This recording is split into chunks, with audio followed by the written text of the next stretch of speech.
Le président de la République, dans une sorte de thérapie personnelle, tente depuis quelques jours d'expliquer l'inexplicable, de justifier l'injustifiable, de maquiller un bilan politique et économique qui est indéfendable.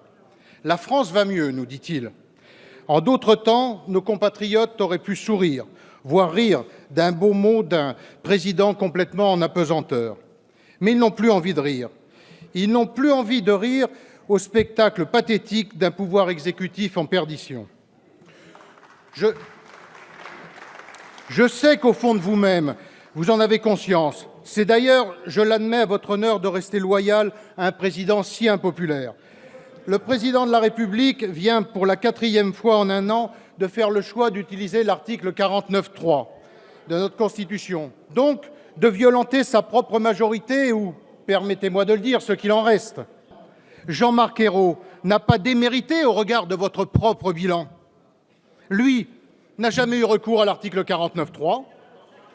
Lui n'a jamais vu, comme vous, son autorité bafouée à ce point qu'un de ses ministres se promène en France pour préparer son plan de carrière, qu'il crée un parti politique en dehors de la majorité et qu'il, semble-t-il, à votre insu, lève des fonds à l'étranger pour financer son activité politique. Chers collègues de gauche, vous êtes arrivés ici 340 en juin 2012, après la victoire électorale de François Hollande, qui sonne davantage d'ailleurs chaque jour comme un malentendu. Aujourd'hui, combien êtes-vous encore?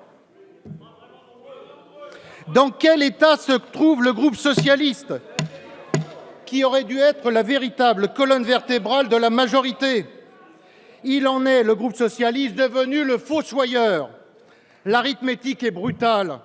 Près de 100 députés de gauche ne soutiennent plus le gouvernement. Oui, monsieur le Premier ministre, votre bilan, c'est d'abord le dépôt de bilan du groupe socialiste et ce sera votre marque dans l'histoire politique. Avec cette loi travail, nous revivons l'exacte réplique de la loi dite Macron, des mots, toujours des mots, et pour résultat, un texte creux, vide et même dangereux, qui ne sera adopté que par un consternant recours à l'article 49.3. Au fond, monsieur le Premier ministre, ce qu'on ne peut pas vous pardonner, c'est de tolérer la chienlit place de la République et d'interdire le débat ici à l'Assemblée nationale.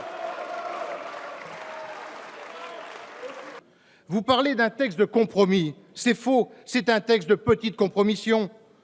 Demain, si ce texte venait à être adopté, ce sont de nouveaux freins, de nouveaux blocages à l'emploi dont vous porterez la responsabilité. Le fiasco le plus insupportable de votre action, c'est votre incapacité à rompre avec la logique de l'assistanat. J'appelle vos frondeurs à prendre leurs responsabilités, puisqu'ils ont échoué de peu à déposer leur propre motion de censure. Je sais que certains d'entre eux ont le courage de leurs convictions profondes. Que celles et ceux, monsieur le Premier ministre, que celles et ceux qui veulent votre chute, qui veulent la chute de François Hollande, passent à l'acte. C'est le moment.